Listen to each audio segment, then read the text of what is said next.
এখন যাচ্ছি মিলতে।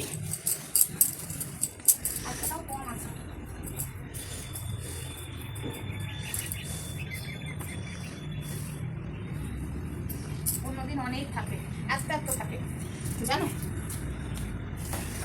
এই ব্যাগটাও কিন্তু কেটে দিয়েছি জানো বন্ধুরা। এই ব্যাগটাও কিন্তু আমার নিজের হাতে তৈরি করা। এই দেখো, এটা আমার একটা চুড়িদার ছিল, মানে চুড়িদার বলতে একটা টপ ছিল কুর্তি টাইপের। তো এটা ছিল আমার একটা প্লাজো প্যান্ট নতুন। তো প্যান্টটা না নিয়ে আসার পরে রেখে দিয়েছিলাম, পরিনি। তারপরে দেখছি আমার হচ্ছে না, তো এটা কেটে এসব করেছি। ব্যাগটা কেমন হচ্ছে পরি না। এই ব্যাগটা আগে আমি খুব ব্যবহার করতাম, ছেলেদেরকে যখন স্কুলে নিয়ে যেতাম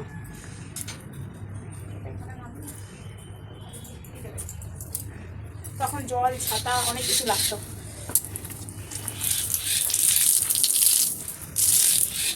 এটা একটা ফ্রিজের ইয়েটা আমি নিজে বানিয়েছি, কিন্তু এখন ফ্রিজের একটা নতুন কিনে দিয়েছি, ওটা দিয়ে আর এটা আমি আরেকটা জায়গায় কাজ করি। তোমাদের জন্য ছোট্ট ছোট্ট মিনি ব্লগ দিয়ে তোমরা আমাকে এই মিনি ব্লগে অনেক ভালোবাসা দাও। এটা হয়েছে, এটা এখন এই ফ্রিজে এটা দিয়ে এই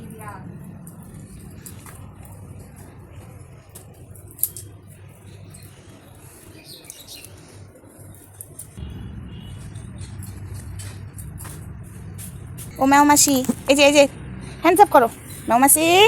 ও ম্যাও মাসি, ম্যাও মাসি হ্যান্ডস আপ করবে না। এই যে ম্যাও মাসি, ম্যাও ম্যাও মুছো না ম্যাও।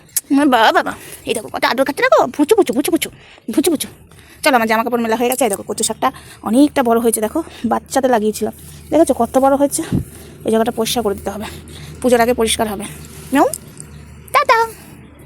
এই দেখো চেয়ারে এতগুলো জামা কাপড় আছে, এগুলো হলো কালকের, আজকে শুকালো, আজকে আবার একটু রোদে দিয়েছিলাম। কালকে এই জায়গাটা পরিষ্কার করেছি। এই দেখো আমার সাদার জিনিস থাকে, আর এই দেখো এটাও কিন্তু আমার নিজের হাতে তৈরি করা। এই দেখো এখানে এই চার্জ দিয়ে ফোনটা এখানে রাখি, এটাও আমার নিজের হাতে তৈরি করা। তো এই জায়গাটা গুছিয়েছি কালকে সুন্দর করে। চলো টাটা।